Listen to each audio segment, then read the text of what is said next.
Malaria has been on the decline for the past 2 years due to those COVID-19 travel restrictions. That's all changing now. But with the rains reduction in travel restrictions, we found people are traveling a lot more, going to malaria endemic areas, and we're seeing cases go up.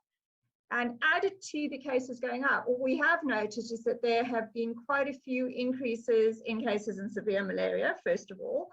And then in the endemic areas, more concerningly, quite a few deaths have been reported. And when we do the investigation into both the severe malaria as well as the deaths, what we are noticing is that it's either very late diagnosis or misdiagnosis at the initial stages. Mozambique, Zimbabwe, Botswana and Eswatini have been identified as the high-risk neighbours.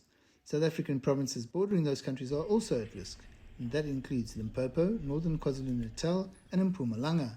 Obviously mosquitoes don't observe any borders, and so they can move. And what we have found, and it's something that's been reported for years, and it's called, sometimes you can hear it as airport malaria. So mosquito would be traveling caught in a bag, or in South Africa or in Africa, what we find is the mosquito gets caught in a truck or in a taxi that is crossing borders, and it will come from an endemic area, move into most likely a non-endemic area, and then when it gets released, it's going to be really hungry, and it's going to bite the first person that it sees. Healthcare professionals have an important role to play in malaria detection.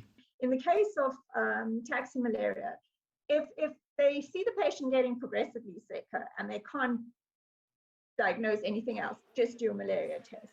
So we definitely want people to do a malaria test if they've been in an endemic area and start treatment as soon as possible.